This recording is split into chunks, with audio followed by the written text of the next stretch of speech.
Vou começar aqui a falar sobre a última etapa do compilador, a etapa de integração e geração do código final. A etapa foi completamente concluída. O programa foi testado para aqueles arquivos de mini-Java disponibilizados pelo recurso do livro. Algum erro de execução foi encontrado para alguma das entradas?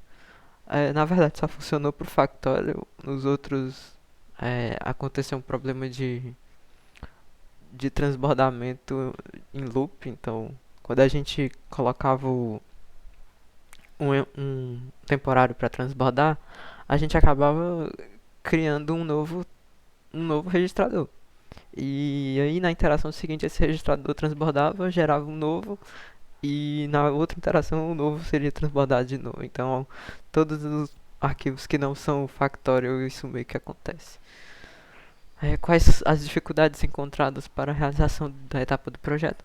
É, bom, a dificuldade foi testar e resolver os bugs, né?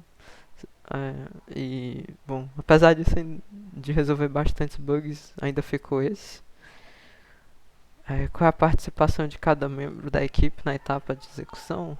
É, assim como todas as outras vezes, a gente se reuniu para resolver esses problemas e, e todo mundo conseguiu participar dessa forma. Tá, demonstração de execução. Eu primeiro vou mostrar a main, depois eu faço a execução propriamente dita. Então a gente começa aqui passando nosso arquivo de entrada para o parser, que vai gerar um program, raiz de um program. Essa raiz ela vai ser passada agora para symbol table visitor, onde a gente vai construir nossa tabela de símbolos. Usando essa tabela de símbolos, a gente vai passar para o checador de tipos e depois para o translation visitor, que vai fazer a, a conversão para representar em representação intermediária. É, e com isso a gente vai retornar uns fragmentos, que é uma lista de. Ou, um fragmento é um par que tem o frame e o corpo da função. Depois disso a gente vai passar esse fragmento para que representa a representação intermediária para a representação canônica, passando aqui com o que foi disponível para a gente, o Basic Blocks e o Trace Schedule. E a gente vai ter a lista de fragmentos. Agora, percorrendo essa lista de fragmentos, a gente vai fazer a nossa seleção de instruções usando o CodeGen. Então, quando a gente tem esse retorno, a gente acaba percebendo que para qualquer entrada, a primeira instrução ela é uma cópia. Então, tem duas delas, está duplicado. Então, a gente acaba removendo uma delas. Aqui a gente está printando essas instruções, todos com registradores virtuais. E depois a gente passa aqui para o regalloc, que vai alocar esses registradores virtuais a registradores físicos. E o retorno disso é uma nova. A gente tem, além de uma nova lista IL, a gente tem agora as cores e a gente vai escrever no arquivo esse novo código geral. Então, agora eu vou executar aqui pro Factorial.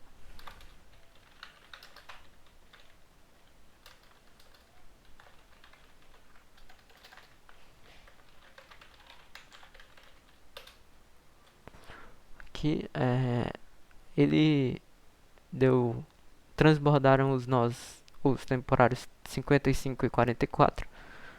O 55 é esse aqui, que ele tinha guardado o temporário 39, que se a gente ver aqui no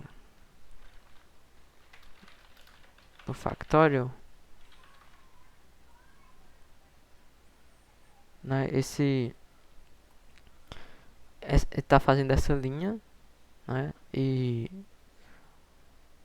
a primeira, esse T39 aqui, ele está representando esse num, assim como em cima, né? O T39 é comparado com o T57. O T57 tem esse 1 aqui e o T39 representa o num.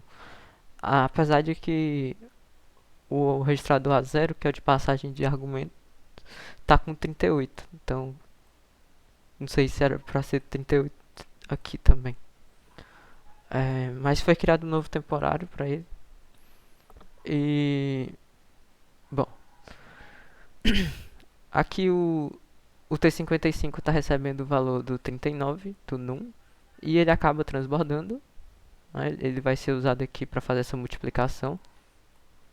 Guardar no novo temporário o valor dessa multiplicação do 55 com 54. O 54 tem o valor de T60, que é onde fica guardado o retorno do call, né, nessa interpretação. E depois o retorno dessa multiplicação passa para o T40, que é o numaux, que vai ser usado lá no retorno. Aqui a gente vai botar no V0 o T40. Se por outro lado a gente tivesse botado esse num aqui como sendo menor do que 1, então a gente está fazendo esse teste aqui. Primeiro a gente avalia essa expressão, guarda o valor dessa expressão aqui no temporário 41 e depois compara o 41 com 1. Né? Então se ele for verdadeiro, ele acaba indo lá para o L4, e se ele for falso, ele vem aqui porque eu acabei de falar. Então se ele for lá para a label L4, a gente coloca no T40, que é o numaux, o valor 1 aqui. Depois volta para L6 para acabar o programa. Esse é um overview aqui das instruções geradas com os registradores virtuais. E a gente tem aqui no execute.s o código gerado com os transbordamentos e as cores. Então, por exemplo, aqui o T44 que transbordou. Né? A gente colocou o registrador físico T2 para guardar ele. E ele vai transbordar, então está aqui a mesma instrução de antes, ele está guardando o RA.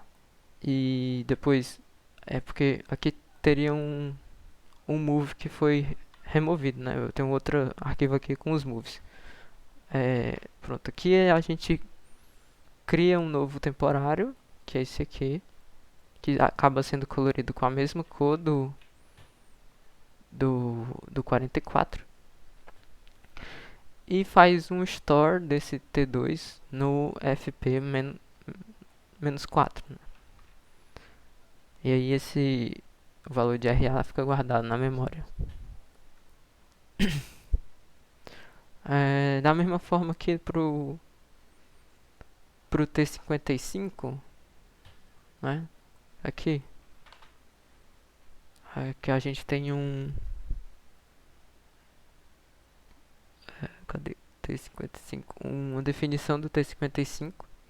Então a gente vai fazer um store também, da mesma forma, cria um novo temporário, coloca e guarda o valor desse temporário novo aqui agora no FP mais 0, que é onde é alocado o temporário 55. Aí tem os loads aqui para baixo. Um load aqui do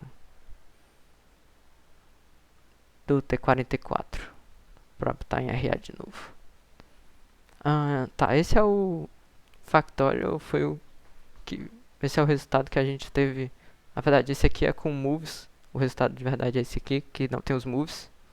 Esse aqui foi só que eu criei que eu executei sem remover os moves, só pra mostrar. Mas a saída de verdade é essa aqui, que os moves foram cancelados.